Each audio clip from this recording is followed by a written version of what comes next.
일본 도쿄 전력이 후쿠시마 제1원자력 발전소 오염수 1차 방류분 7,800톤을 지난 11일 바다로 모두 흘려보냈습니다. 정말 나쁜 일본입니다. 교토통신은 1차 방류 기간에 설비와 운용 측면에서 큰 문제가 없었고 삼중수소 농도에서도 이상이 확인되지 않았다고 보도했습니다. 도쿄전력은 오염수의 방사성 물질 농도 확인, 설비 점검 등을 거쳐 이르면 이달 하순부터 2차 방류분 7,800톤을 바다에 보낼 예정이라고 교토통신은 전했습니다.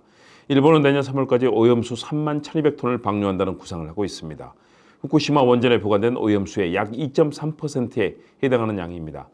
문제는 믿을 수 있느냐입니다. 도쿄전력은 기존의 수많은 사고와 조작, 은폐, 책임 회피, 스캔들 등 국제적으로 세계 최악의 기업으로 불리는 회사입니다.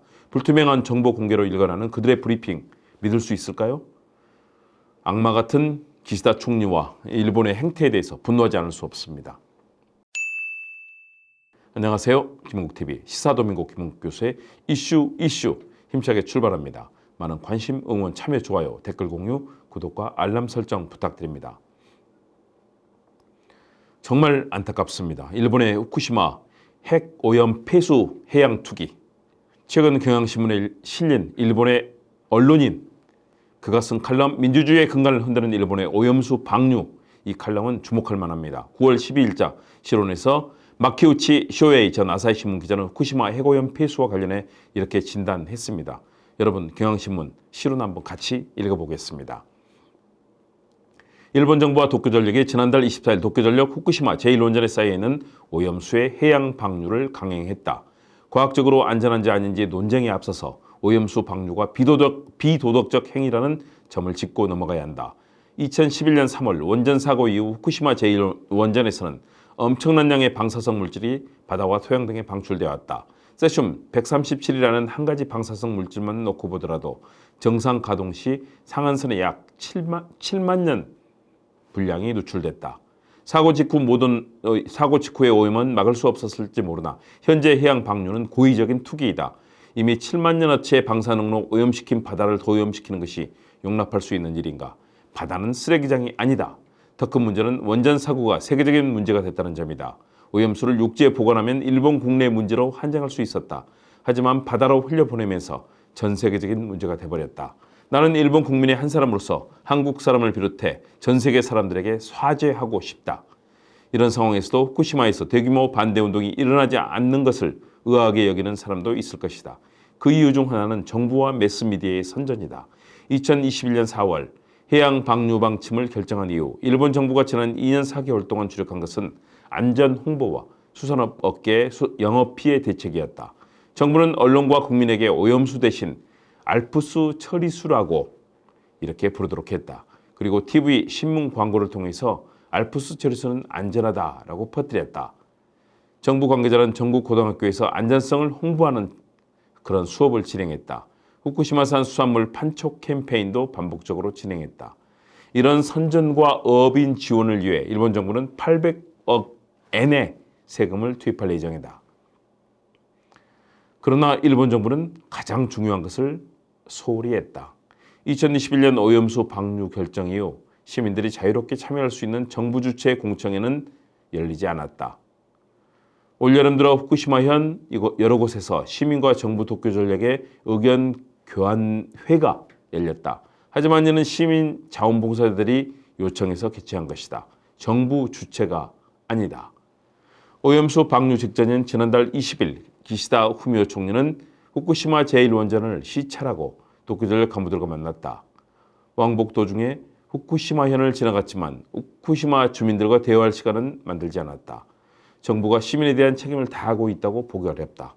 결국 대화를 경시하고 돈과 선전으로 합의를 조작했다.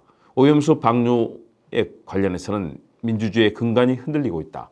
또 다른 이유는 후쿠시마에 사는 사람들이 지쳐버렸다는 것이다. 후쿠시마현에서는 지금도 원자력 비상사태 선언이 내려져 있다. 방사능 수치가 높아 사람이 살 수 없는 지역이 남아있기 때문이다. 지난 12년 동안 피폭 걱정은 오로지 후쿠시마현 주민들의 몫이었다. 정부는 주민들의 피해 호소를 귀 기울여 듣지 않았다. 이번엔 오염수 해양 방류다. 후쿠시마 주민들에게는 이젠 분노보다 포기의 감정이 지배적이다. 후쿠시마에서 아이를 키우고 있는 한 여성은 지난 12년간의 마음은 말로 표현할 수 없다. 해양 방류가 시작됐다는 소식을 듣고 존엄성을 짓밟힌 것 같은 그런 기분이 들었다. 절망했다. 너무 억울했다. 라고 말했다. 일본의 민주주의를 지키기 위해서도 후쿠시마에 사는 사람들을 절망에서 구하기 위해서라도 합의 없는 해양 방류는 중단, 재검토되어야 한다. 일본의 지식인과 시민들의 비판의 목소리가 이렇게 높습니다. 쇼웨이 기자와 같은 진단이 나오고 있고 많은 비판이 또 여기에 대해서 대책을 요구하는 목소리가 나오고 있습니다. 그러나 일본 정부는 국민의 생명과 안전, 지구촌과 바다의 방사능 오염에 대해서 전혀 관심을 기울이고 있지 않습니다. 한국 정부 역시 마찬가지입니다. 국민들의 생명과 안전을 도외시한 채 도리어 일본의 편을 들어서 핵 오염수의 안전함을 홍보하는 영상을 국민 혈세로 내보내고 있는 끔찍한 상황입니다. 우리 국민들은 자신들의 생명과 안전을 어떻게 보호받아야 할까요? 당장이라도 핵오염 폐수의 해양 투기를 중단시키고 관련 책임자들을 전원 처벌해야 합니다. 국민들의 생명을 겁박하고 헌법을 파괴하는 행위는 반드시 처단받을 것입니다. 일본의 기자, 언론인조차도 이런 입장을 보내고 있는데 일본의 시민들이 비판하는데 우리나라에서는 정부와 수많은 원전 관계자들이 핵오염 폐수의 안전성을 홍보하고 있습니다. 그것도 우리 국민들의 혈세로. 이게 가당한 일입니까? 정말로 나쁜 정부고 국민의 생명과 안전을 경시하는 파렴치한 정부입니다. 이런 행태 바꿔야 합니다. 국민들이 우리의 주권과 우리 국민들의 생명과 안전을 지켜야 되는 처참한 상황이 됐습니다. 그래도 절망할 수 없습니다. 우리 모두 나서서 우리 국민들과 후대의 생명의 안전과 또 건강을 지켜나가도록 합시다.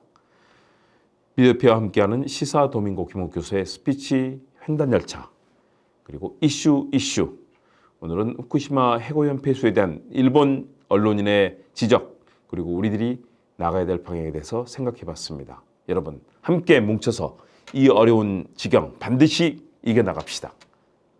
경청해 주셔서 감사드립니다. 여러분 고맙습니다.